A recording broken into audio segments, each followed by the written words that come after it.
ठीक है, इसके पहले हमने ग्रेविटी देख ली थी। मतलब ग्रेविटी से जो भी क्वेश्चन रिलेटेड थे, फोर्स और मास, उन सब से रिलेटेड, यूनिट से रिलेटेड। अब ये प्रॉपर्टीज ऑफ मैटर पे है, physical properties of matter. Matter की जो प्रॉपर्टीज होती हैं, क्यों होती हैं, उस पर जो क्वेश्चन आए हैं यूपीपीसीएस में, उसका आंसर है, मतलब वन लाइनर फॉर्म में है क्वेश्चन और आंसर। एक्सप्लेनेशन इसमें नहीं है। जहाँ भी एक्सप्लेनेशन की जरूरत पड़ेगी मैं कर दूंगा, अदरवाइज तो इससे जरूरत नहीं होगी, क्योंकि ये सिर्फ फैक्ट फॉर्म होता है। ठीक है, उसके बाद पहला देखते हैं। The temperature point eight which solid, liquid and gases state में स्टे टुगेदर, इसको ट्रिपल पॉइंट कहते हैं। ठीक है, फिर a drop of water is spherical in shape because of surface tension. मतलब जो पानी की बूंद होती है वो स्फेरिकल शेप में क्यों होती है, अपने सरफेस टेंशन की वजह से। और उसके बाद फिर उसका अगला क्वेश्चन वो ये है कि जो रेन ड्रॉप होता है या लिक्विड ड्रॉप होता है, उसकी जो टेंडेंसी होती है वो कॉन्ट्रैक्ट करने की और ऑक्यूपाई मिनिमम एरिया, जब वो मतलब गिर रहा होता है। और वो देखेंगे आप कि वो स्फेरिकल शेप में होता है, ताकि उसका कांटेक्ट बहुत कम हो चीज़ों से। तो वो सरफेस टेंशन की वजह से उसके। ठीक है, oil spreads on water surface because of surface tension of oil is less than water. ये क्वेश्चन है। Kerosene oil floats on water because of its density is less than density of water. किसी भी चीज़ की density अगर किसी दूसरे चीज़ से कम है, अगर वो दूसरा फॉर्म लिक्विड में है या दोनों फॉर्म लिक्विड में है, दोनों चीज़ें लिक्विड फॉर्म में है, या एक सॉलिड में है एक लिक्विड में है, तो वो उस पर तैरेगा अगर उसकी डेंसिटी कम। मतलब लोहे को जब मरकरी में डालते हैं ना, मरकरी लिक्विड होती है रूम टेम्परेचर पे, लेकिन अगर आप उसमें लोहा डालेंगे कितने भी किलो का लोहा, तो वो उस पर तैरेगा। ठीक है, डूबेगा नहीं। क्यों? क्योंकि जो आयरन की डेंसिटी है वो मरकरी की डेंसिटी से कम होती है। ठीक है, फिर pressure inside a soap bubble is more then atmospheric pressure. ठीक है, अगर कम होगा तो बस्ट हो जाएगा, इसलिए ज़्यादा होता है वहाँ नीचे। फिर if a bubble of a soap of a different diameter comes in contact with a tube, then तब क्या होगा, तो जो स्मॉलर बबल होगा वो लार्ज हो जाएगा। ठीक है, और अगर जो बड़ा वाला होगा और बड़ा हो जाएगा। A hydrogen inflated polythene balloon is released from surface of Earth. As the balloon rises to an altitude in the atmosphere, it will increase in size. क्योंकि गैस जो है वो फैलती है ना, गैस फैलती है, और ऊपर प्रेशर भी कम है, तो वो और फैलेगी। मतलब जैसे जैसे आप धरती से ऊपर जाओगे तो एटमॉस्फेरिक प्रेशर कम होता जाएगा, तो गैस को जब कम प्रेशर मिलेगा तो वो फैलने लगेगी। तो ये जो हाइड्रोजन फिल्ड पॉलीथीन वगैरह है या बैलून है, तो वो उसमें जो गैस होगी वो फैलने की कोशिश करेगी, इसलिए उसका साइज बढ़ जाएगा। ठीक है, when some charge is placed on soap, तो इसका रेडियस बढ़ जाएगा। ये सब क्वेश्चन पहले आते थे, अभी भी आते हैं। ठीक है, ऐसे कि ऐसे ही दिख जाएंगे आपको। If there were no phenomena of capillary, capillarity मतलब समझते हैं? ये जैसे कभी कभी आप देखो कि कोई पाइप आप पानी में डाल देते हो, तो उसमें से पानी जो है बिना किसी फोर्स के ऊपर जाने लगता है। ठीक है, ऊपर जाता है।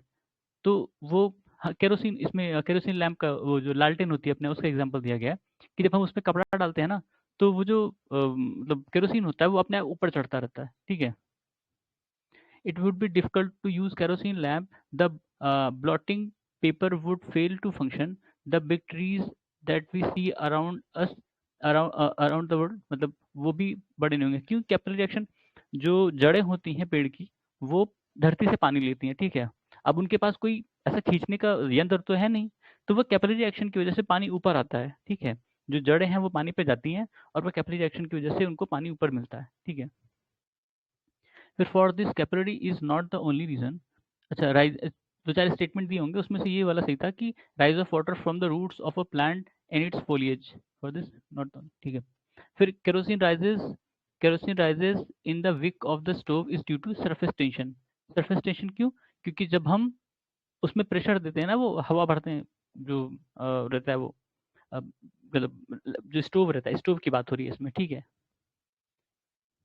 फिर in a capillary tube a fluid rises more as compare to water is due to surface tension of fluid is more than that of water. ठीक है, मतलब मान लीजिए एक तेल है और एक पानी है। ठीक है, आप दोनों में बाती डालते हैं या कपड़ा डालते हैं, तो आप देखोगे कि जो तेल है वो ज़्यादा तेजी से जा रहा है और पानी है वो कम तेजी से जा रहा है। ठीक है, उसमें सरफेस टेंशन का डिफरेंस ये बता रहे हैं कि उसकी वजह से ऐसा होता है। फिर when an air bubble at the bottom of a lake rises to the top, what will happen. मतलब अगर एक एयर बबल है, सतह पे है किसी उसके तालाब की, और वो ऊपर जाएगा तो क्या होगा, उसका साइज जो है वो बढ़ेगा। ठीक है, उसका साइज बढ़ेगा। While traveling by plane, the ink of a pen start to come out. ऐसा क्यों होता है? एयर प्रेशर की वजह से। क्योंकि जब आप ऊपर जाओगे जितना, मतलब धरती से जितना ऊपर जाते जाओगे, एयर प्रेशर कम कम होता जाएगा, ठीक है। तो जो फाउंटेन पेन वगैरह होती हैं वो लीक कर जाती हैं, क्योंकि वहाँ प्रेशर कम हो जाता है ना। कोई भी पेन, मतलब कई ये भी सारी पेन भी लीक हो जाती हैं, ठीक है। फिर वाइल्ड ट्रेवलिंग, वाइल्ड, अरे यार ये क्या खुल गया। फिर है, एक मिनट यार, ये क्या हो रहा है।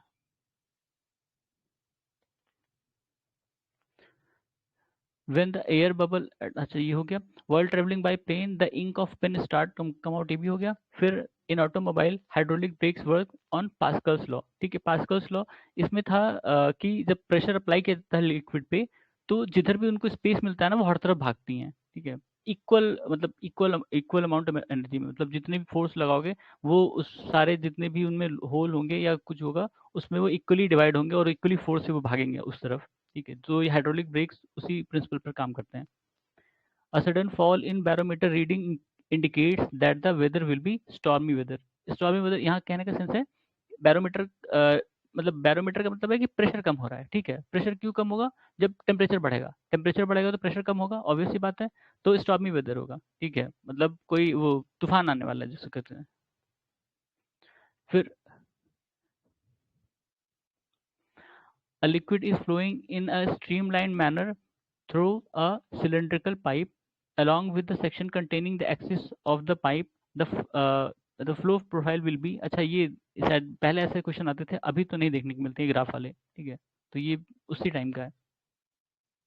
फिर with the rise of temperature the viscosity of liquid decreases, ठीक है। ऑब्वियस बात है, जब आप तेल को भी गर्म करते हैं, जब तेल गर्म करेंगे तो आप देखेंगे कि उसकी जो विस्कोसिटी है वो कम हो जाती है, ठीक है। जब ठंडा रहता है तो ज़्यादा विस्कोसिटी बढ़ी रहती है। Highest viscosity among air water blood and honey is Honey, obvious बात है, ठीक है। जो शहद होता है बहुत गाढ़ा होता है ना, पानी से, हवा से या ब्लड के कंपेरिजन में बहुत गाढ़ा होगा। फिर वही उसी का वही क्वेश्चन था कि अल्कोहल, वाटर, हनी और गैसोलीन में सबसे ज़्यादा विस्कस कौन है? हनी, ठीक है। हनी से भी ज़्यादा होगा ग्रीस, अगर ग्रीस इसमें होगा तो ग्रीस वो भी विस्कस माना जाएगा। इवन जो आपका ये ग्लास होता है, ठीक है, ग्लास भी लिक्विड फॉर्म ही माना जाता है कहीं कहीं, क्योंकि इसको सॉलिड नहीं मानते हैं। माना जाता है कि बहुत ज़्यादा हाईली विस्कस लिक्विड है। क्यों? क्योंकि जो बहुत पुराने ग्लास होंगे आप देखना, उसमें जो बॉटम वाला पोर्शन होगा वो थोड़ा थिक हो जाता है, क्योंकि विस्कोसिटी है वो रुका है, लेकिन वो काफ़ी सालों तक जब वैसे ही रहेगा ना, तो वो धीरे-धीरे नीचे आएगा और जो बॉटम होगा उसका देखना आप, वो मोटा हो जाता है वो ग्लास का। इसलिए उसको भी बहुत हाईली विस्कस लिक्विड मानते हैं कहीं, वो सॉलिड नहीं मानते हैं। With the increase of temperature the viscosity of glycerine increases, rise of temperature increases kinetic energy of molecule, ठीक है। पहला गलत है, दूसरा सही है, ठीक है।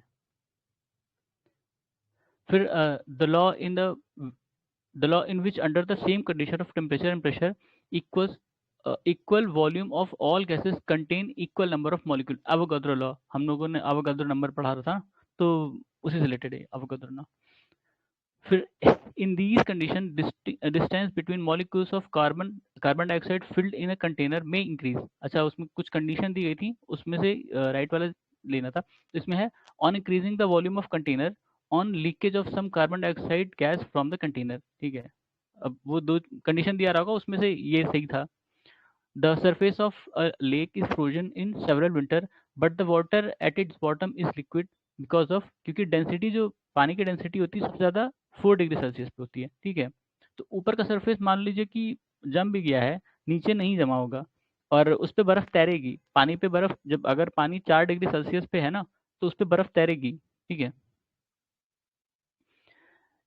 In cold weather, aquatic animals survive even when water at the top layer of the lake freezes into ice, ठीक है। उसी वाले क्वेश्चन से रिलेटेड है, क्योंकि ऊपर फ्रोजन हो जाती है, नीचे जो है वो लिक्विड रहेगी 4 डिग्री सेल्सियस, नीचे 4 डिग्री सेल्सियस तक रहता है, तो वो आराम से उसमें जिंदा रहेगी, जो भी एक्वेटिक एनिमल है। फिर fish can survive in frozen lake because of, फिर वही उसी से रिलेटेड है, ठीक है। सभी से रिलेटेड है, डेंसिटी और 4 degree Celsius he. Among the volume weight mass density increases, increasing the amount of substance does not change its density, ठीक है। अच्छा कह रहा है कि मतलब कोई भी चीज़ अगर बढ़ा रहे हो किसी भी चीज़ में, उसमें से एक चीज़ है वो चेंज नहीं होगी, वॉल्यूम वेट मास और डेंसिटी जो है वो उस चीज़ को बढ़ाने से नहीं बढ़ेगी। मतलब पानी अगर 1 लीटर है तो भी उसकी डेंसिटी उतनी होगी उस पर्टिकुलर टेम्परेचर प्रेशर पे, और अगर 10 लीटर है तो भी उसकी डेंसिटी उतनी ही होगी, वो बढ़ नहीं जाएगी। ठीक है। The density of water will reach its maximum value at the temperature of 4 degree celsius, obvious है। ठीक है। The maximum density of water is at, अच्छा, 277 केल्विन। ठीक है, वही 4 डिग्री सेल्सियस का 277 केल्विन, केल्विन में बता रहे हैं। The iron ball floats on mercury but gets immerse in water, ये मैंने बताया था अभी। क्यों? क्योंकि आयरन की जो डेंसिटी है वो मर्करी की डेंसिटी से कम है। मर्करी जो है वो रूम टेम्परेचर पे लिक्विड फॉर्म में होता है, तो जब आप उसमें लोहा डालोगे तो वो तैरेगा, डूबेगा नहीं। लेकिन पानी में डालोगे लोहा तो वो डूब जाएगा।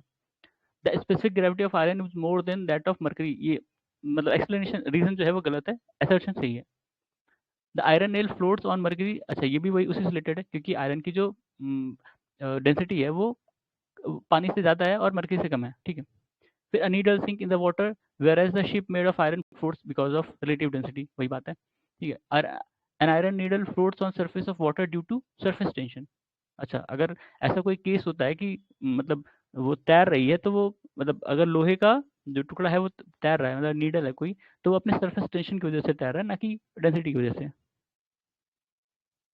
While lifting a bucket of water from a well, we feel that bucket becomes heavier above the surface of water। ठीक है, मतलब पानी में कोई चीज़ है वो आपको हल्की लगेगी, जब पानी से वो बाहर आएगी तो भारी लगेगी। 200 gram of water is filled in a weightless balloon, its weight its weight in water will be zero. Zero क्यों? क्योंकि तैरेगा ना। ठीक है। The cloud float the clouds float in atmosphere because of their low density. अच्छा, ये तो दिया है, लो डेंसिटी की वजह से तैर रहा हूँ, बात है। An ice cube is floating in a glass of water, the water level of ice will when it melt will remain same. ठीक है, जो जो पानी में बर्फ है, अगर वो मेल्ट हो जाता है तो जो वो वाटर लेवल है वो सेम ही रहेगा, वो चेंज नहीं होगा। जो हम अभी ग्लोबल जो क्लाइमेट चेंज में जो पढ़ रहे हैं कि बर्फ जो बर्फ है दुनिया भर में, अगर वो पिघल गई तो क्या होगा। जो समुद्र में बर्फ ऑलरेडी है उसके पिघलने से नुकसान नहीं होगा, जो लैंड में बर्फ है उसी के पिघलने से नुकसान होगा। ठीक है, जब पानी में है बर्फ उसके पिघलने से नुकसान नहीं होगा। ठीक है, मतलब सी लेवल ऊपर नहीं होगा, क्योंकि वो ऑलरेडी है, वो अपने लेवल पर है, उससे कोई नहीं नुकसान होगा। A body floats at 4 degree celsius water, if temperature reach 100 degree celsius then body will sink. ठीक है, बॉडी विल सिंक, क्योंकि फिर उसका जो डेंसिटी होगा वो कम हो जाएगा और वो चीज़ डूब जाएगी उसमें। It is heavier to swim in sea than in river because the sea is the sea water is salty. ठीक है। अच्छा, सॉल्टी की वजह से उसकी डेंसिटी ज़्यादा है, इसलिए उसमें आराम से तैर सकते हो। रिवर में ऐसा केस नहीं है, इसलिए उसमें डूब जाते हो। Among the air, water, hydrogen and nitrogen, the weight of body is highest in hydrogen में। Among the air, water, hydrogen, nitrogen, the weight of body is highest in hydrogen। ठीक है। When a ship enters in the sea from river, it rises a little। ठीक है, क्यों? उसी की वजह से, डेंसिटी की वजह से। फिर when a ship enters, अच्छा ये उसी से रिलेटेड था। The density of sea water is greater than the river of water. ठीक है, तो वो सही है, दोनों ही स्टेटमेंट सही है, उसका एक्सप्लेनेशन भी करेक्ट है। फिर है उसके बाद ऑप्टिक्स। ऑप्टिक्स यानी चश्मे वगैरह से या देखने से जो भी रिलेटेड क्वेश्चन है। The visible range of solar radiation is 400 to 700 NM nanometer. ठीक है। फिर the wavelength of the wavelength extension of visible light is about between 390 to 780 NM. इसको ऐसे ही रट लेना, इसका कोई लॉजिक नहीं है कहीं पे। ठीक है, ना ही कोई एक्सप्लेनेशन मिलेगा। वो जो एक स्केल होती है ना विजिबल लाइट की, अल्ट्रावायलेट रेस से लेके मतलब एक्सरे तक, वो सब वो आपको रट लो बस। कभी कभी वो पूछ लेता है वैसे ही सीक्वेंस में, ठीक है, कि किसका ज़्यादा फ्रीक्वेंसी है, किसकी ज़्यादा एनर्जी है, वो सीधे सीधे क्वेश्चन आते हैं। उसको आप रटे रहोगे तो फायदा करेगा इस एग्जाम में, खासकर इस एग्जाम में, बाकी में नहीं पता। ठीक है, इसमें तो फायदा करेगा। ह्यूमनाइज, फिर क्या है, the wavelength of visible spectrum is in range of 3900 angstrom to 7600 angstrom. Human eye is most sensitive to visible light of the wavelength 5550 angstrom या फिर 555 nanometer. The eye is most sensitive to colours between yellow in green. मतलब जो विगब्योर है, ठीक है, विगब्योर को ही हम देख पाते हैं, हमारी आंखें देख पाती हैं, तो उसी के ही बीच में हम सारी चीज़ देख लेते हैं, इसलिए हमारी आँखें बहुत सेंसिटिव हैं उन सारे कलर्स को लेके। बाकी तो पता नहीं एक्स-रे में क्या होगा या अल्ट्रावायलेट में क्या होगा, हमें नहीं पता ना। फिर the nature of radiation of light is like both of wave and particle, ठीक है? रेडिएशन दोनों चीज़ हो सकता है, पार्टिकल भी, वेव भी। फिर light appears to travel in straight line because the wavelength of light is very small, ठीक है? Wavelength of light is very small. Wavelength का मतलब समझते होंगे ना? वेवलेंथ का मतलब होता है कि जैसे एक एक पॉइंट है, तो लाइट की वेव जो है वो कितने सेकंड में उसको क्रॉस करती है। हर लाइट की एक वेव होती है, हर चीज़ की एक वेव होती है, ठीक है? तो जितने टाइम वो करेगी वो वेवलेंथ है उसका। द क्या है, among the light sound celestial object and rocket the light has a greater velocity. Obvious सी बात है, सबसे ज़्यादा वेलोसिटी लाइट की होगी, ठीक है? ये इसमें दिया भी है 3 × 10⁸ मीटर पर सेकंड, ठीक है? वैक्यूम में उसकी लाइट है, अदर उसमें चेंज हो सकता है। वैक्यूम में जो स्पीड है सबसे हाईएस्ट है, ठीक है? The speed of light in air depends on optical density, temperature and pressure, ठीक है? मतलब वैक्यूम में 3 इंटू 10⁸ मीटर पर सेकंड है, लेकिन अदर केसेस में कहीं और होगा तो ऑप्टिकल डेंसिटी, टेम्परेचर और प्रेशर पे वेरी कर सकता है, उसकी वजह से वेरी कर सकता है, ठीक है? Light travels eight maximum speed in vacuum, velocity of light in maximum velocity of light is maximum in vacuum, ठीक है? वैक्यूम में लाइट की स्पीड सबसे ज़्यादा है, लेकिन वैक्यूम में जो साउंड की स्पीड होती है ज़ीरो होती है, ठीक है? ये क्वेश्चन हमेशा आएगा और कुछ लोग सही करेंगे, कुछ लोग कन्फ्यूजन में गलत कर देंगे। जो साउंड की वेलोसिटी होती है वैक्यूम में ज़ीरो होती है, मैक्सिमम होगी किसी मेटल में, आयरन में स्पेशली, ठीक है? Among the glass, vacuum, water and air, the speed of light will be minimum while passing through glass, ठीक है? ग्लास, क्योंकि उसकी डेंसिटी, उसकी मतलब जो भी उसकी बनावट उसकी उसके हिसाब से एयर और वाटर में उसको उतना ज़्यादा संघर्ष नहीं करना पड़ेगा चलने के लिए। The time taken to reach the sunlight, हाँ अच्छा ये पुराने क्वेश्चन है, ये जीके के जो टिपिकल जीके होते थे 8.3 मिनट्स या 499 सेकंड्स में सनलाइट जो है सूरज से धरती पर पहुंचती है। हाँ, among the cosmic rays light electron and supersonic wave, this has the highest velocity light, obvious सी बात है, ठीक है? लाइट की वेलोसिटी सबसे ज़्यादा होती है। फिर among the velocity, wavelength, frequency and refractive index, it does not change when light travels from one medium to another, frequency नहीं चेंज होती इनकी, लाइट की frequency नहीं चेंज होती, ठीक है? when light wave pass from air to glass, the variable effect are wavelength and velocity, ठीक है? wavelength चेंज हो जाएगी, velocity चेंज हो जाएगी, लेकिन frequency नहीं चेंज होगी, लाइट की फ्रीक्वेंसी नहीं चेंज होती। When a ray of light travels from denser medium to rarer medium, it it speeds up and bends away from the normal, ठीक है? रेयर डेंसर वाला आपने केस पढ़ा ही होगा, जो मिराज फॉर्मेशन पढ़ा ही होगा, वो सब इससे रिलेटेड है। The formation of glittering colours in thin form of so is result of total reflection and interferences, ठीक है? Total internal reflection can take place when light travels from diamond to glass, ठीक है? Diamond to glass. Cut diamond shine brightly due to total internal reflection की वजह से। The diamond appear, वही बात है, वही क्वेश्चन ऊपर वाले। The reason behind the extraordinary shining of diamond better, it has higher refractive index, ठीक है? अच्छा, अगर मतलब प्रॉपर्ली कट नहीं होगा तो वो शायद उसका जो रिफ्रैक्टिव इंडेक्स होगा उतना अच्छा नहीं होगा, इसलिए उतना अच्छा शाइन नहीं करेगा। इसलिए वो जो पॉलिश करते हैं ना, तो उसमें उनका थोड़ा सुधार आता है और वो अच्छे से लाइट जब उसमें पास होगी और वो अपने टोटल इंटरनल रिफ्लेक्शन की वजह से और चमकेगा, ठीक है? A diamond sparks a diamond sparkles more than a glass imitation cut to the same shape. The refractive index of diamond is less than that of glass. A is true, R is false. ठीक है? इसमें assertion जो है वो सही है और जो रीजन है वो गलत दिखा है,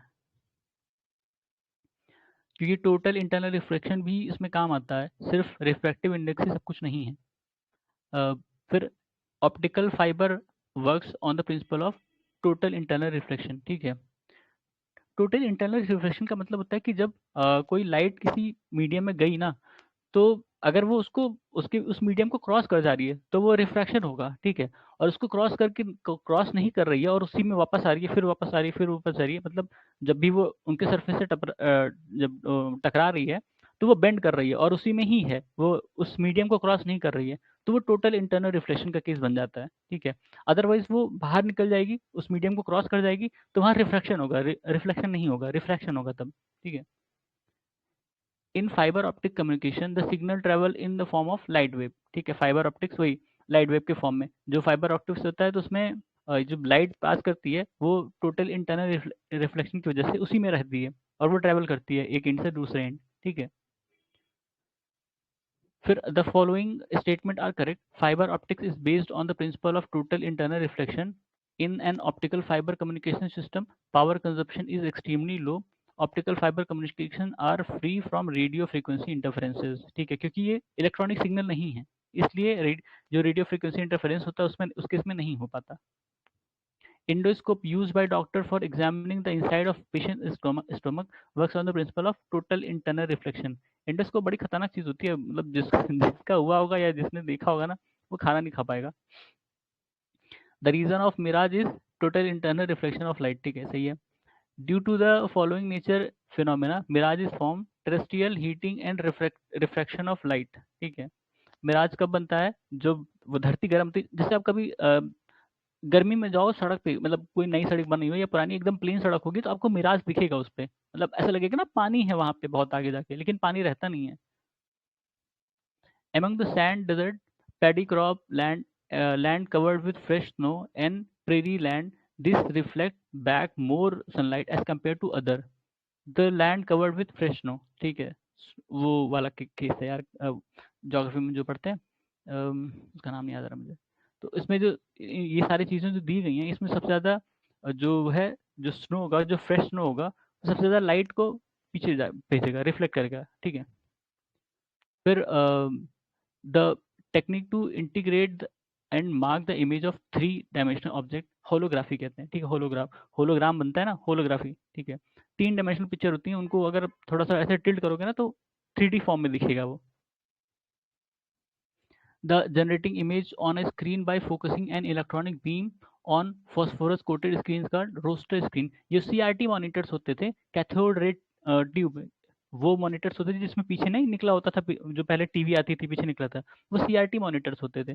उसमें रोस्टर स्कैन होता था, वो फॉस्फोरस कोटेड स्क्रीन पे जब इलेक्ट्रॉनिक बीम मारी जाती थी तो वो हमें फोटो दिखती थी या वीडियो दिखता था। ठीक है, Raman effect deals with the light rays passing through all transparent medium. ठीक है, रमन इफेक्ट में रमन इफेक्ट हमारे यहाँ, रमन इफेक्ट के कारण ही उनको नोबेल प्राइज दिया गया था शायद, हाँ उसी लिए दिया गया था।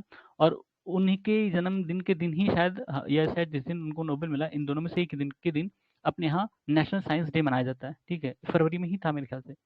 तो वो इसी रमन इफेक्ट के कारण मनाया जाता है। रमन इफेक्ट में क्या होता है कि जैसे कोई लाइट जब पास करती है और किसी चीज़ से टकराती है तो रिफ्लेक्ट होती है। ठीक है, लेकिन सारी जो है वो एक डायरेक्शन में नहीं रिफ्लेक्ट होती हैं, कुछ जो होती है वो दूसरे डायरेक्शन में रिफ्लेक्ट होती हैं, रिफ्लेक्ट होती हैं।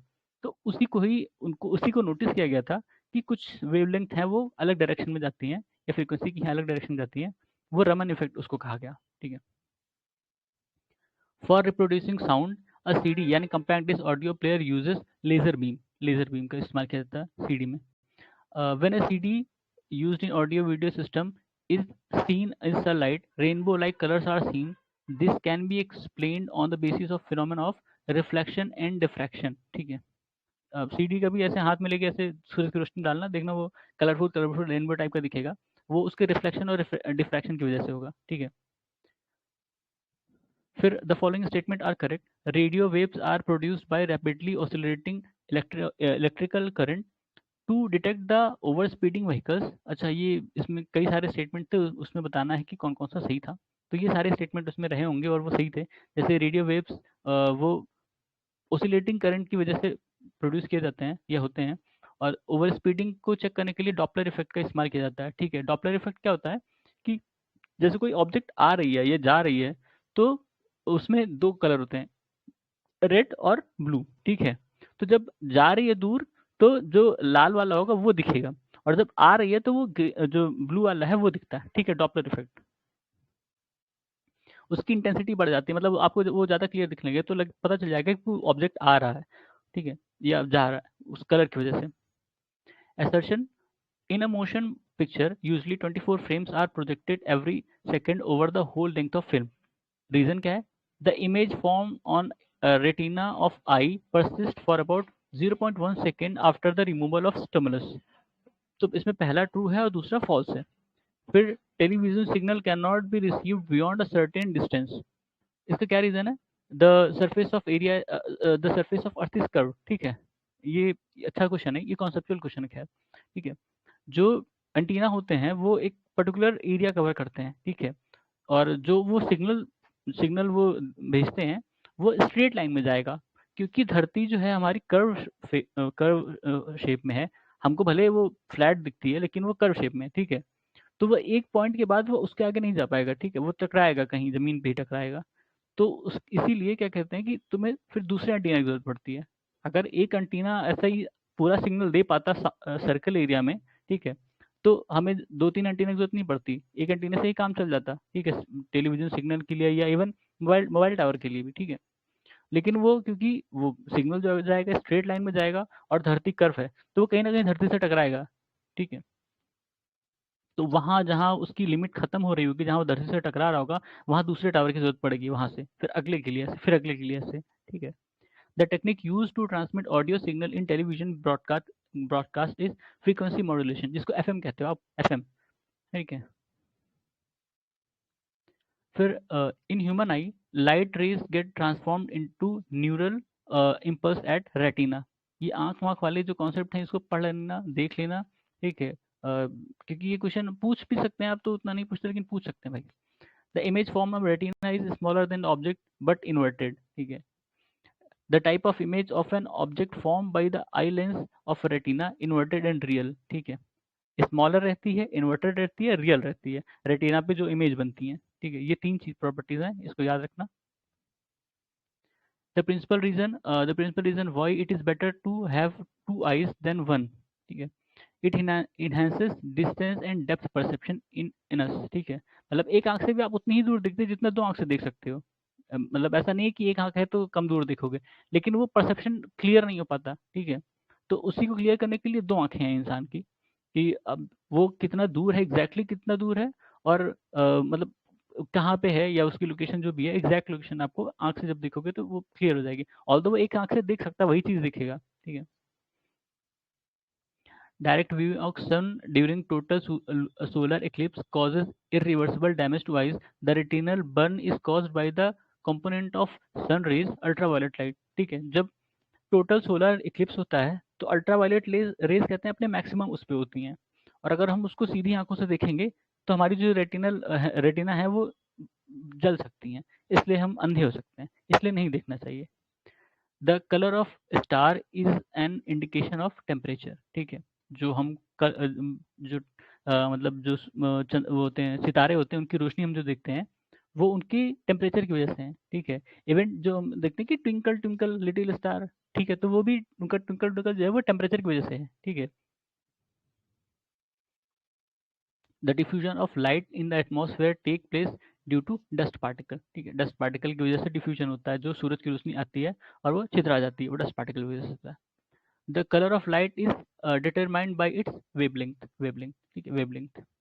द करेक्ट स्टेटमेंट इज, अच्छा ये स्टेटमेंट रहेंगे उसमें, wavelength of red light is more than violet light. Obvious सी बात है, विगब्योर में आर जिस तरफ है उसकी जो वेवलेंथ है वो ज़्यादा है, आर वाले की वेवलेंथ ज़्यादा होंगी।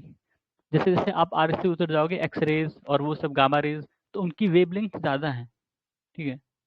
नहीं, उल्टा बोल दिया, अल्ट्रा वायलेट वाले की मतलब इधर रेडियो वेव्स वगैरह की वेवलेंथ ज़्यादा है, ठीक है। मतलब जो हमारी अल्ट्रावायलेट रेज हैं वगैरह हैं वो नुकसान पहुंचाती हैं, ठीक है। इसे समझो, उनकी एनर्जी ज़्यादा है, उनकी वेवलेंथ कम है, अल्ट्रावायलेट और वो सब जो रेज हैं। और जो ये रेड है, इंफ्रारेड वगैरह हैं, रेडियो वेव्स हैं, इनकी एनर्जी कम है, इनकी वेवलेंथ ज़्यादा है, ठीक है। फिर the colour which has longest wavelength red, ठीक है। मतलब ये विगब्योर की बात कर रहा है। विगब्योर से आगे जाओगे ना, तो जैसे इंफ्रारेड हैं उनकी और कम होगी, रेडियो वेव्स हैं उनकी और कम है, मतलब और लंबे होंगे, वेवलेंथ उनकी और ज़्यादा होगी, ऐसे। In the visible spectrum the colour having the shortest wavelength violet, विगब्योर में वी पहले पे है, सबसे शॉर्टेस्ट उसका वेवलेंथ है, ठीक है। Among the blue green red yellow light it has highest energy, जो ब्लू लाइट है, ठीक है, ब्लू लाइट है जिसकी फ्रीक्वेंसी ज़्यादा है, उसकी एनर्जी ज़्यादा होगी, ये समझ लेना, ठीक है। उसकी वेवलेंथ कम होगी, ठीक है। फ्रीक्वेंसी और वेवलेंथ इन्वर्सली प्रोपोर्शनल है।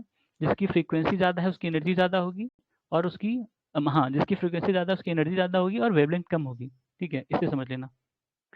This colour of a white light is least deviated by the glass prism, red colour. ठीक है, रेड कलर क्यों? क्योंकि उसकी वेवलेंथ ज़्यादा है, फ्रीक्वेंसी कम है। Assertion: in the visible spectrum of light, red light is more energetic than green light. Reason क्या दिया? Wavelength of red light is more than that green light. Reason true है, assertion गलत है। The sun is visible to us few minutes before the actual sunrise because of refraction of light. Refraction of light. The sun and moon appear elliptical near the horizon because of refraction.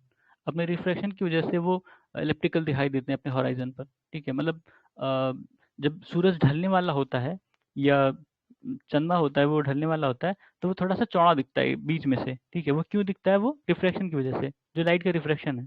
हम अपने धरती से देखते हैं उससे, तो वैसा दिखता है। ऐसा नहीं कि हम आकाश से देख रहे हैं, ये जो ऑब्जर्वेशन बता रहा है ये धरती से बता रहा है। ठीक है। Red light is used in traffic signal because it has longest wavelength. तो मतलब आप दूर से ही रेड लाइट देख सकते हो, जिसकी वेवलेंथ ज़्यादा है वो दूर से आपको दिख जाएगा। The danger signal is made up of red colour, red colour scattered the least. ठीक है, सही है, और उसका जो एक्सप्लेनेशन है वो भी सही है। ठीक है। फिर red light signal is used as a danger signal because red light is scattered least.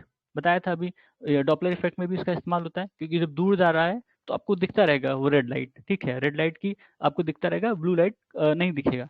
तो वो पता चल जाएगा कि वो दूर जा रहा है। अगर वो पास आएगा तो ब्लू लाइट आपको ज़्यादा दिखने लगेगी। ठीक है। Sky appears blue to blue due to blue colour of scattered.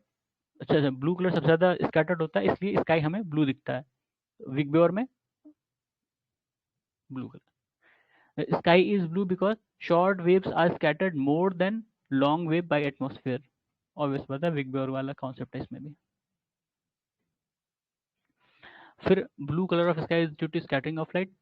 The following statement are correct. इसमें अच्छा 3-4 स्टेटमेंट रहेंगे, उसमें से कौन सा करेक्ट है? तो ये the sky appears blue because of scattering at the time of sunrise, the sun appears red due to scattering of light. ठीक है, scattering of light, scattering of light, इसको रट लेना कि जो लाइट है उसकी स्कैटरिंग की वजह से ही जो सनराइज के टाइम या सनसेट के टाइम हमको वो चीज़ें लाल दिखती हैं, आसमान पूरा लाल लाल दिखता है। फिर red colour of sun at sunset and sunrise due to वही कौन the an astronaut sees the colour of sky as black. क्योंकि ऊपर से देखोगे तो कुछ नहीं दिखेगा, ये जो ऑब्जर्वेशन मैंने बताया ये नीचे से है। ठीक है, मतलब धरती से देखोगे तो वो आपको ब्लू और व्हाइट ये सब दिखेगा, ऊपर से देखोगे तो कोई कलर नहीं दिखेगा, वो ब्लैक दिखेगा। ठीक है। When we see the sky from the plane in the high altitude, it seems black। कुछ नहीं दिखेगा भाई, कोई आसमान, आसमान धरती वालों के लिए आसमान है, जो स्पेस में है उनके लिए आसमान नहीं है। Sea seems blue due to reflection of sky and scattering of light by the droplet of water। ठीक है, वही बात है। ब्लू लाइट इसीलिए है क्योंकि रिफ्लेक्शन की वजह से, जो लाइट की स्कैटरिंग है उसकी वजह से। The green grass appears green due to because of, जो ग्रीन कलर है वो हमारी आंखों को दिखता है, reflects green colour light to our eyes. हाँ ठीक है, कोई भी कलर जो हम देखते हैं वो इसलिए कलर है क्योंकि वो जो कलर पर्टिकुलरली है वो वापस आ रहा है। ठीक है, हमारे आंखों पे आ रहा है, इसलिए हमें वो दिख रहा है। फिर twinkling of star in sky during the night time can be explain with refraction of light. ठीक है। When a soap film on water, when a soap film on water is seen in daytime, it shows beautiful color. This phenomena is due to interference of light। अच्छा, कह रहा है कि एक soap film है पानी में, और मतलब जब उसको हम दिन में देखते हैं तो वो बहुत अच्छे से कलर दिखाता है। ये क्यों होता है? इंटरफेरेंस होता है, लाइट की इंटरफेरेंस की वजह से। The nature of image formed by convex mirror when the position of object is between infinity and pole P of the mirror, virtual and erect। ठीक है, ये लेंस वाले कॉन्सेप्ट और मिरर वाले कॉन्सेप्ट, इसको एक बार देख लेना, रट लेना। क्वेश्चन इस पे अब थोड़े से कम हो गए हैं, लेकिन पूछ लेते हैं, पूछ सकते हैं। The mirror which is use to see the traffic behind the car, convex lens. Convex lens वो जो साइड मिरर में लगा होता है ना, convex, convex mirror. The mirror used as rear. ठीक है, वही चीज़ है, कॉन्वेक्स मिरर। फिर शेविंग वगैरह के लिए कॉनकेव। क्यों? कॉनकेव में ना वो बड़ी सी इमेज आती है आपकी, मतलब हल्का सा पास रखोगे वो बड़ी सी इमेज दिखेगी, इसलिए कॉनकेव मिरर का यूज़ करते हैं शेविंग वगैरह में। और दूर की चीज़ों को देखने के लिए कॉन्वेक्स मिरर, क्योंकि उसमें दूर में आता है वो इमेज बनता है उसमें। The mirror which is used in search light, concave mirror, किसी चीज़ को बड़े में देखने के लिए कॉनकेव मिरर, छोटे में देखने के लिए कॉन्वेक्स मिरर। ठीक है, समझ में आ रहा होगा। The mirror used by dentist to see image of teeth patient, क्यों कॉनकेव मिरर? क्योंकि उसमें बड़ा बड़ा दिखेगा। In order to avoid sunlight, the most appropriate color combination of an umbrella, top white bottom black. ठीक है, टॉप वाइट बॉटम ब्लैक, क्यों? White से रिफ्लेक्ट होगी ना सनलाइट, तो ऊपर वाइट रखो नीचे ब्लैक, क्योंकि ब्लैक आपको नहीं लगेगा फिर। ठीक है। The image form by astronomical telescope is virtual and magnified, virtual and magnified. ठीक है। The number of image of an object placed between two parallel mirror is infinite होगा। जैसे कभी सलून में जाओ, देखो आगे और पीछे आपके मिरर होगा, तो जब आप देखोगे ना तो उसमें लगेगा कि एक तरफ में कोई अंदर अंदर अंदर गया है, और पीछे की साइड देखोगे तो भी उसमें लगेगा कोई अंदर अंदर अंदर गया है। ठीक है, तो वो इन्फिनाइट इमेज बनती है। वो इतनी छोटी होती जाएगी, छोटी होती जाएगी, छोटी हो जाएगी, आपको पता नहीं चलेगा इंड कहाँ है इसका, इन्फिनाइट। ठीक है। The image of the number of images formed if a point light source is placed between two parallel mirrors, तो जब भी कोई दो पैरेलल मिरर आमने सामने, मतलब दोनों शीशे रख दो, तो उसमें जो इमेज बनेगी ना वो इन्फिनाइट होगी, कई सारी इमेज बनेंगी, छोटी छोटी छोटी छोटी होती दिखेंगी। When an mirror is rotated by an angle of theta, the the reflected ray will rotate it by 2 theta। ठीक है। फिर assertion reason है, small glass beads fixed on traffic signal glow brightly when light falls upon them। ठीक है। Light is totally reflected when the angle of incident exceeds a certain critical value, and light traveling in denser medium is reflected from rarer medium। ठीक है। अब ये explanation और जो मतलब assertion और एक्सप्लेनेशन ना दोनों ही करेक्ट हैं। ठीक है, इसमें कह रहा है कि जैसे कोई जो ट्रैफिक सिग्नल्स होती हैं उसमें जो बीट्स होती हैं छोटी छोटी ना, वो जब आप देखोगे कि रेड ब्लू और वो जो रेड ग्रीन और येलो लाइट होती हैं, तो उसमें वो छोटी छोटी बीट होती हैं, जब उसमें लाइट पड़ती है तो अच्छे से ऐसे चमकता है। ठीक है। क्यों? क्योंकि जो एंगल ऑफ इंसिडेंस है उसके कारण से रिफ्लेक्ट होती हैं चीज़ें, इसलिए वो अच्छे से दिखता है हमें।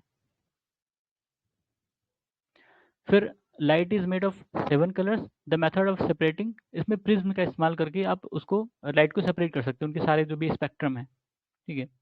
The correct order of colour in rainbow is blue green yellow, अच्छा वो विगबोर, ठीक है, विगबोर वाला कॉन्सेप्ट है। Rainbow is produced when sunlight falls upon rain drop, और the following physical phenomena are responsible for this, dispersion, refraction और इंटरनल रिफ्लेक्शन। ये तीनों ही चीज़ें काम आती हैं जो रेनबो बनाती हैं। ठीक है, डिस्पर्शन, रिफ्रैक्शन और इंटरनल रिफ्लेक्शन, ये तीनों ही चीज़ें रेनबो बनाती हैं। ये जब सनलाइट उस पर पड़ती है बूंदों पर, तब ये बनता है रेनबो।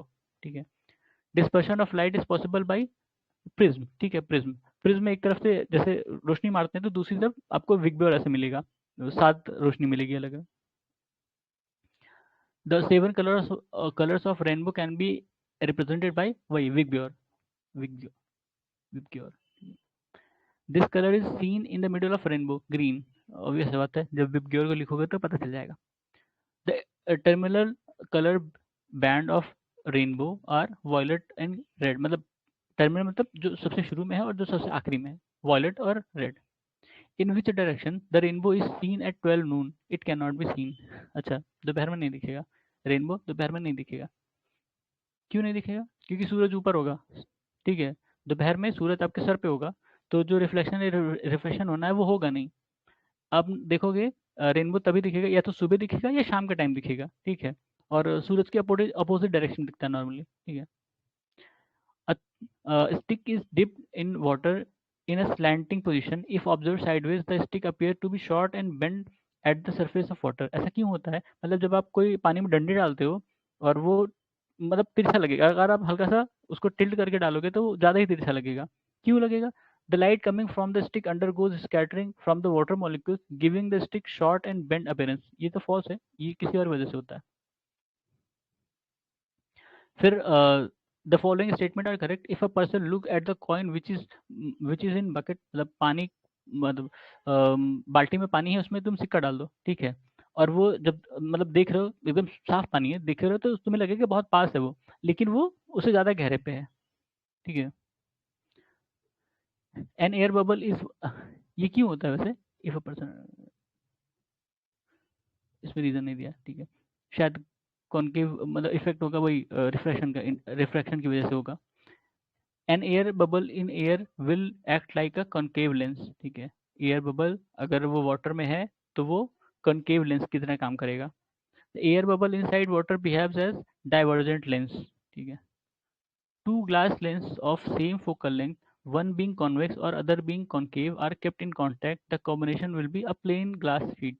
मतलब अगर convex lens और concave lens same focal length के हैं, उनको रख दो सामने सामने, तो जो रिजल्ट होगा वो एक प्लेन ग्लास की तरह वो काम करेंगे, ठीक है। The minimum height of plane mirror to see full size of image, एक पर्सन की पूरी साइज देखने के लिए उसकी जितनी साइज है उसके आधे का मिरर चाहिए होता है। मतलब एक 1.5 मीटर 2 मीटर का है तो 1 मीटर का वो रहे मिरर, उसमें उसकी पूरी साइज दिख जाएगी। The minimum height of mirror required to see whole stand of image of man height 1.50 metre shall be, उसी का आधा कर दो, ठीक है। उसी का आधा 0.75 मीटर के मिरर होगा तो पूरा 1.5 मीटर का आदमी दिख जाएगा उसमें। The radius of curvature of plane mirror is infinity, हाँ ये सही है। मतलब जो प्लेन मिरर हम देखते हैं ना वो प्लेन मिरर इसलिए है क्योंकि वो जिस कर्वेचर से बना है वो उसका बहुत बहुत बड़ा वो है रेडियस है, ठीक है। मतलब वो प्लेन कहने के लिए हमारे जैसे हम धरती देखते हैं ना प्लेन है, थोड़ा सा, क्योंकि हम उसको थोड़ा सा पार्ट देखते हैं या जितना भी पार्ट हम देख सकते हैं वो हमें सीधा दिखता है, लेकिन धरती गोल है। ऐसे ही ये जो मिरर होते हैं ये भी गोल हैं, मतलब लेकिन वो छोटे पार्ट हैं उस बड़े बहुत बड़े गोले के। A person standing in front of mirror finds his image larger than himself. This implies that mirror is concave. Concave में बड़ी image बनेगी, convex में छोटी बनेगी, ठीक है। This type of lens is used in magnifying glass. convex में ठीक है। Convex lens to remove the defect of long sightedness, convex lens are used, ठीक है। long sightedness और short sightedness दो चीजें होती हैं। The true statement for a person suffering from hypermetropia, hypermetropia, a convex lens is used to correct this effect। ये आँख की वो होती है जिसमें पास की चीजें नहीं दिखती, दूर की चीजें दिखती हैं, दूर की चीजें नहीं दिखती, पास की चीज, ठीक है। मायोपिया हाइपरमेट्रोपिया वही होते हैं ये। मायोपिया मतलब पास की चीजें दिखती हैं, दूर की नहीं दिखती हैं, ठीक है। मायोपिक विजन कहते हैं ना, मायोपिया जो पास की चीजें दिख रही जिसमें। फिर reading glass are made from this type of lens, convex lens, ठीक है। रीडिंग ग्लास कॉन्वेक्स लेंस में पास की चीज़ों को देखने के लिए। फिर the lens use to minimize myopia, concave lens, ठीक है। कनकेव लेंस का इस्तेमाल होता है मायोपिया को सही करने के लिए। फिर myopia eye can be corrected use concave lens, ठीक है। When a person enters into dark room from strong light area, he is not able to see clearly for some time, later he begin to see. ऐसा क्यों होता है? जो हमारी पिपिल है, ठीक है, the change in size of pupil and bleaching and reformation of rhodopsin, eye become familiar with darkness in course of time। ये rhodopsin कोई मतलब आंख में ही कोई चीज है, उसके रिफॉर्मेशन होता है जब हम कोई स्ट्रॉन्ग लाइट से अंधेरे में पहुंचते हैं, तो फिर धीरे धीरे वो उसको अडेप्ट कर लेती है सिचुएशन को। या हम अचानक से अंधेरे से रोशनी में जाते हैं तो हमारी आंखें एकदम से बंद हो जाती हैं, ठीक है। तो वो इसी की वजह से होता है। The focusing in the eyes is done by change in convexity of lens. अभी हमने देखा था कॉन्वेक्स लेंस और कॉन्केव लेंस कब इस्तेमाल किया जाता है, ठीक है। फिर the change of focal length of an eye lens is caused by action of the ciliary muscle. आंखों में सिलियरी मसल होती हैं जो हमारे फोकल लेंथ को एडजस्ट करती हैं। फिर the distance, the least distance distinct vision, ये 25 सेंटीमीटर का होता है। मतलब सबसे कम दूरी जो आंख से हो सकती है किसी चीज़ को देखने के लिए वो 25 सेंटीमीटर, उससे पास की होगी तो आप उसको ठीक से नहीं देख पाएंगे, ठीक है। The normal eyes, for normalize the minimum distance to see clear vision, ये 25 सेंटीमीटर। फिर लेंस की पावर अडेप्टर में, ये हमने उसमें पढ़ा था पीछे भी। If the lens power of if the lens power of glass is 2 + 2 dioptre, it's focal length will be 50 centimetre. The power of sunglass is zero, क्योंकि उसमें पावर नहीं होता, जो सनग्लासेस होती हैं उसमें कोई पावर नहीं होता, वो जीरो डायोप्टर के हैं। फिर retina of I is comparable with which part of a traditional camera, film, ठीक है। रेटिना जो फिल्म होती है उसके बराबर है, कैमरे में जो फिल्म होती है वो हमारे आंख में रेटिना उस इक्वल है। Human I image of object forms retina पे बनती है, ठीक है। रेटिना पे इमेजेस बनती है जो हम देखते हैं आंखों से। In long sightedness images are formed at behind retina, retina के पीछे बनती हैं। फिर the colour of an opaque object is due to colour it reflects, ठीक है। किसी भी कलर की जो मतलब जो ऑब्जेक्ट होता है उसका कलर होता है वो इसलिए होता है क्योंकि वो जो कलर रिफ्लेक्ट करेगा ना वही हमको दिखेगा। ब्लैक रिफ्लेक्ट कर रहा है तो ब्लैक दिखेगा, या कुछ नहीं रिफ्लेक्ट कर रहा है तो वो हमें ब्लैक दिखेगा, ठीक है। या येलो कर रहा है तो येलो हमें दिखेगा। तो जो वो रिफ्लेक्ट करेगा वो हमें दिखेगा, हम यही मानेंगे कि वो यही कलर है, ठीक है। The colour in colour television is produced by combination of three basic colours, red green blue, ठीक है। रेड ग्रीन ग्रीन ब्लू ही प्राइमरी कलर्स हैं, उसी के कॉम्बिनेशन से सेकेंडरी और टर्शरी बनते हैं, ठीक है। When beam of red, blue, green light falls on the same spot, the color of light becomes white. जब ये तीनों कलर एक साथ होते हैं तो वो white बनता है, ठीक है। Among the black, yellow, blue, red, which is not primary color, obvious बात है black primary color नहीं है। Three colors that are primary colors, blue, green, red, ठीक है। उसके बाद क्या है, if magenta and yellow color is circle intersect, the intersected area will be red color. if cyan and magenta, अच्छा ये उन्हीं का कॉम्बिनेशन, जैसे जो ब्लू ग्रीन रेड हैं फिर उनको जब हम इंटरसेक्ट करते हैं तो अलग अलग कलर बनते हैं, ठीक है। फिर उनको इंटरसेक्ट करेंगे तो अलग अलग कलर बनेगा। तो वही कॉम्बिनेशन ही पूछा है, इसमें से कौन सा सही था। The number of colour content in sunlight is 7, obvious सी बात है, बिग बेयर में जितने हैं वही है सनलाइट में। among the green green brown red yellow color, the odd color is brown, ठीक है, odd color brown है। the optical illusion are size of sun at dusk, color of sign of size of color size of sun at dusk, color of sun at dawn and twinkle of star in sky। ये optical illusion के example हैं, ठीक है। तो हम इसको यहीं रोकते हैं। धन्यवाद।